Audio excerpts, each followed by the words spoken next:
Hello students, आज की video में हम सॉल्व करने वाले हैं एक्टिविटी 1 एंड एक्टिविटी 2। ये है आपकी अलजेब्रा की बुक में पेज नंबर 14 और 15 में। इवन ये वाला क्वेश्चन मैंने आपको पोस्ट में भी डाला था, बट बहुत कम बच्चों ने आंसर किया था। बट यस, कुछ बच्चों ने उसमें करेक्ट आंसर किया था। चलो देखते हैं इसका सॉल्यूशन कैसा आएगा।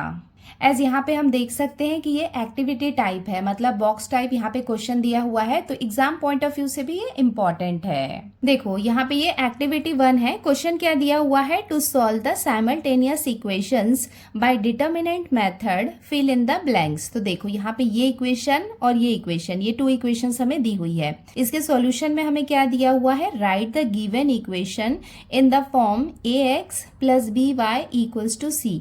देखो यहाँ पे ये 2 इक्वेशन दी हुई है, यहाँ पे इसे ax plus b y equals to c इस फॉर्म में हम लिख रहे हैं। तो देखो ये फर्स्ट इक्वेशन है, इसको मॉडिफाई करके यहाँ पे लिख लिया। इसमें सिंपली क्या किया है? देखो x को पहले लिख लिया है, उसके बाद y को लिख लिया है, और यहाँ पे ये क्या है? -19 है। इसे इक्वल साइन के इस तरफ भेजा है तो ये पॉजिटिव हो गया। सेम यहाँ पे भी हम देख सकते हैं 2x माइनस 3y, इसको एज इट इज लिखा है। यहाँ पे ये +3 है, जब ये राइट साइड में जाएगा तो साइन चेंज हो जाएगा, तो ये क्या हो जाएगा? -3। तो हमने यहाँ पे क्या किया? ये दोनों इक्वेशन को यहाँ पे ax plus b y equals to c के फॉर्म में कन्वर्ट कर लिया। अब हम यहाँ पे क्या कर रहे हैं? डिटर्मिनेंट मेथड यूज कर रहे हैं। तो सबसे पहले हम निकालेंगे डी कैसे निकालना है? देखो यहाँ पे क्या आएगा? यहाँ पे मैंने आपको बताया था कि यहाँ पे x वालों को लिखते हैं और यहाँ पे y वालों को लिखते हैं। देखो यहाँ पे क्या है? 2x है, तो हम यहाँ पे क्या लिखेंगे? 2, तो इधर आ जाएगा 2। और देखो ये 2 ऑलरेडी यहाँ पे लिखा हुआ है। देखो यहाँ पे हम देख सकते हैं -3 है, तो ये देखो नीचे में -3 ऑलरेडी दिया हुआ है। यहाँ पे कोई नंबर नहीं दिया हुआ है, इसका मतलब यहाँ पे क्या आएगा? 1 आएगा। देन नेक्स्ट स्टेप में आते हैं। नेक्स्ट स्टेप में क्या होता है? क्रॉस मल्टीप्लीकेशन होता है, मतलब इधर से और इधर से। तो ये 2 मल्टीप्लाई होगा -3 से। हम यहाँ पे देख सकते हैं कि -3 ऑलरेडी दिया हुआ है, तो यहाँ पे क्या आ जाएगा? 2। माइनस साइन लगता है, देन ये दोनों आपस में मल्टीप्लाई होते हैं। देखो 2 यहाँ पे ऑलरेडी दिया हुआ है, तो क्या बाकी है? यहाँ पे 1, तो यहाँ पे क्या आ जाएगा? 1। नाउ ये दोनों को हम मल्टीप्लाई कर लेंगे, तो 2 3 जार कितना हो जाएगा? 6। तो यहाँ पे आ जाएगा ये -6। क्यों? बिकॉज यहाँ पे एक नंबर के साथ में माइनस साइन है। 2 1 जार क्या हो जाएगा? 2। तो यहाँ पे फाइनली क्या आ जाएगा? -6 एंड ये हो जाएगा 2। अब यहाँ पे हम देख सकते हैं माइनस माइनस क्या होता है? प्लस होता है, तो 6 + 2 ये कितना हो जाएगा? 8। बट साइन हम यहाँ पे लगाएंगे कॉमन साइन, तो डी की वैल्यू कितनी आ जाएगी? -8। अब हम यहाँ पे dx की वैल्यू भी निकाल लेते हैं। देखो जब भी जो यहाँ पे लेटर दिया हुआ रहता है ना, वो हमें नहीं लिखना होता है। जैसे dx है तो x को हम नहीं लिखेंगे। x को नहीं लिखेंगे तो क्या होगा? ये लास्ट वाले नंबर्स को लिखेंगे। जैसे यहाँ पे लिखा हुआ है 19, यहाँ पे है -3, तो इधर क्या आ जाएगा? -3 आएगा। बट जो y वाले हैं वो हमें लिखना ही है, तो यहाँ कुछ नहीं है, मतलब इधर क्या आ जाएगा? 1 आ जाएगा। यहाँ पे हम देख सकते हैं कि -3 है y के साथ में, तो ये ऑलरेडी लिखा हुआ है। नाउ अब हम यहाँ पे क्रॉस मल्टीप्लीकेशन करेंगे। जो 19 है वो -3 से मल्टीप्लाई होगा। 19 ऑलरेडी दिया हुआ है, तो यहाँ पे हम लिख लेंगे -3। देन उसके बाद सब्ट्रैक्शन करेंगे, देन ये क्रॉस मल्टीप्लिकेशन होगा, तो यहाँ पे -3 और 1 को हम मल्टीप्लाई करेंगे। तो यहाँ पे हम लिख लेते हैं -3 और यहाँ पे आ जाएगा 1। नाउ देखो 19 को हम 3 से मल्टीप्लाई करेंगे, तो 19 3 जार कितना होता है? 57। बट देखो यहाँ पे एक नंबर के साथ माइनस साइन है, तो ये कितना हो जाएगा? -57। और देखो ये -3 को 1 से मल्टीप्लाई करेंगे, तो ये कितना हो जाएगा? 3 1 जार 3।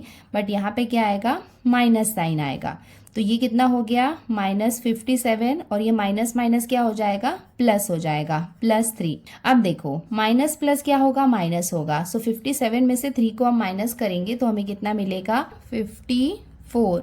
अब आती है साइन की बारी, तो जो बिगर नंबर के साथ जो साइन है वो साइन यहाँ पे लगेगा, तो ये कितना हो जाएगा? -54।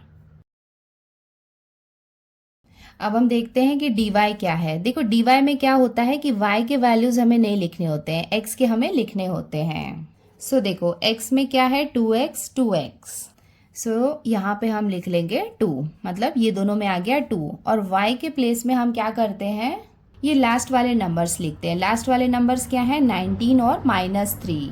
सो देखो 19 तो ऑलरेडी लिखा हुआ है, उसके साथ में यहाँ पे आ जाएगा -3। अब हम क्या करेंगे, क्रॉस मल्टीप्लिकेशन करेंगे। 2 को हम मल्टीप्लाई करेंगे -3 के साथ में, माइनस साइन लगेगा, ये दोनों आपस में मल्टीप्लाई होंगे। तो 19 को हम मल्टीप्लाई करेंगे 2 के साथ में। आप चाहें तो 2 × 19 भी लिख सकते हैं। नाउ इसे हम मल्टीप्लाई कर लेते हैं। 2 3 ज़ार कितना हो जाएगा, 6। तो ये कितना हो जाएगा, -6। ये माइनस साइन यहाँ पे है। 19 2 ज़ार कितना होता है, 38। तो यहाँ पे हम लिख लेंगे 38। माइनस माइनस क्या होता है, प्लस होता है। सो 38 + 6, ये दोनों को हम ऐड करेंगे तो हमें कितना मिलेगा, 44। बट साइन यहाँ पे लगेगा बिगर नंबर का। तो हमें dy की वैल्यू कितनी मिल गई, -44। बच्चों ये सेम क्वेश्चन मैंने आपको पोस्ट में दिया था कि हमें d, dx और dy की वैल्यू निकाल के बताओ और कमेंट करो, जिसमें कुछ बच्चों ने करेक्ट बताया है। सो अगर आपको समझ में नहीं आया था तो आप इसको अभी प्रैक्टिस कर लेना, बिकॉज ये एग्जाम पॉइंट ऑफ व्यू से इम्पोर्टेंट क्वेश्चन है। चलो फर्दर और स्टेप्स हैं, ये भी हम कर लेते हैं। Bye Cramer's rule. अब हम यहाँ पे क्या कर रहे हैं, क्रेमर्स रूल लगा रहे हैं। x = dx upon d।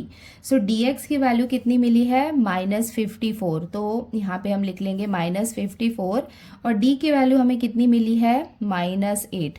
तो ये माइनस और माइनस साइन दोनों आपस में कैंसिल हो जाएंगे। तो इसको यहाँ पे हम डिवाइड कर लेते हैं। इसे हम 2 के टेबल से डिवाइड कर लेते हैं। ये कितना हो जाएगा, 2 4 ज़ार 8, ये हो जाएगा 2 2 ज़ार 4 एंड 2 7 ज़ार 14। नाउ जो 27 है वो 4 से डिवाइड नहीं होगा, तो इसका आंसर कितना आ जाएगा, 27/4। यहाँ पे मैं बॉक्स को थोड़ा बड़ा बना लेती हूँ। तो x की वैल्यू हमें कितनी मिल गई, 27/4। सेम ऐसे ही यहाँ पे हम y की वैल्यू निकाल लेते हैं। y हम कैसे निकालते हैं, dy/d। dy की वैल्यू कितनी है, -44। तो यहाँ पे हम लिख लेंगे -44 और d की वैल्यू है -8। देखो 8 के टेबल में 44 नहीं आता है, तो इसे भी हम क्या करेंगे, इसे हम 4 के टेबल से डिवाइड कर सकते हैं। 4 2 ज़ार 8, 4 1 ज़ार और ये हो जाएगा 4 1 ज़ार 4। ये माइनस माइनस आपस में कैंसिल हो जाएंगे। तो हमें आंसर कितना मिलेगा, 11/2। देयरफॉर x, y, x की वैल्यू हमें कितनी मिली है, 27/4 एंड y की वैल्यू हमें कितनी मिली है, 11/2 is the solution of the given equations. और ये हो जाएगा इसका आंसर। सो बच्चों इसके साथ ही हमने ये एक्टिविटी 1 कंप्लीट कर लिया है। आई होप आपको समझ में आ गया होगा। तो यहाँ पे हमने फाइंड किया d, dx, dy, देन उसके बाद हमने यहाँ पे फाइंड किया x और y की वैल्यू। अब हम आते हैं एक्टिविटी 2 में। Complete the following activity. देखो ये हमें फर्स्ट इक्वेशन दिया हुआ है और ये यहाँ पे है second equation. Find the values of determinants in the given equations. तो हमें क्या करना है, इन डिटर्मिनेंट्स की वैल्यू फाइंड करनी है। तो फाइनली हमें x और y की वैल्यू निकालनी है। तो जैसा हमने अभी पहले वाले क्वेश्चन में किया था वैसा ही करेंगे। हमें d, dx और dy की वैल्यू निकालनी है। देखो d निकालना होता है तो d निकालने के लिए हम क्या करते हैं, पहले यहाँ पे x को लिखते हैं, यहाँ पे हम y को लिखते हैं। देखो x के साथ यहाँ पे क्या है, 3 है, तो यहाँ पे आ जाएगा 3। यहाँ पे x के साथ 2 है, तो यहाँ पे आ जाएगा 2। देन उसके बाद y में देखो यहाँ पे क्या है, -2, तो यहाँ पे हम लिखेंगे -2। यहाँ पे y के साथ क्या है, 1 है, तो यहाँ पे हम लिखेंगे y। अब देखो यहाँ पे हमें एक ही बॉक्स दिया हुआ है, इसका मतलब इसे हमें सॉल्व करना है। यहाँ पे हम क्या करेंगे, क्रॉस मल्टीप्लिकेशन करेंगे, 3 को 1 से और -2 को 2 से मल्टीप्लाई करेंगे। तो इसको हम सॉल्व करेंगे, तो जो आंसर आएगा उसे हम यहाँ पे लिखने वाले हैं। सो यहाँ पे जगह तो नहीं दी हुई है, यहाँ पे मैं रफ वर्क में आपको करके बता रही हूँ। देखो 3 1 ज़ा, यहाँ पे हम क्या करेंगे, 3 को मल्टीप्लाई करेंगे 1 के साथ में, देन माइनस करेंगे और यहाँ पे हम क्या करने वाले हैं, 2 को हम मल्टीप्लाई करेंगे -2 के साथ में। 3 1 ज़ार क्या हो जाएगा, 3 हो जाएगा, माइनस देखो 2 2 ज़ार कितना हो जाएगा, 4। तो यहाँ पे कितना आ जाएगा, -4, बिकॉज यहाँ पे क्या है, माइनस साइन है, तो ये हो जाएगा 3 माइनस माइनस हो जाएगा +4 इक्वल्स टू 3 + 4 कितना हो जाएगा, 7। इसका मतलब d की वैल्यू हमें कितनी मिल जाएगी, 7। नाउ अब हम dx निकाल लेते हैं। देखो dx फाइंड करते हैं तो हमें x की वैल्यू नहीं लिखनी होती है, तो हम क्या करते हैं, ये लास्ट वाले नंबर को लिखते हैं। तो यहाँ पे क्या आ जाएगा 3 और यहाँ पे लास्ट नंबर क्या है 16, तो यहाँ पे आ जाएगा 16। बट हम y को लिखते हैं, तो यहाँ पे y के प्लेस में हम लिखेंगे -2 और यहाँ पे y की वैल्यू कितनी है 1। सो यहाँ पे हम dx की वैल्यू निकाल लेते हैं। तो यहाँ पे भी क्या होगा, ये क्रॉस मल्टीप्लीकेशन होगा। सो 3 को हम 1 से मल्टीप्लाई करेंगे तो 3 1 जार कितना हो जाएगा 3। देन उसके बाद 16 को हम 2 से मल्टीप्लाई करने वाले हैं। यहाँ पे हम माइनस साइन लगा लेते हैं।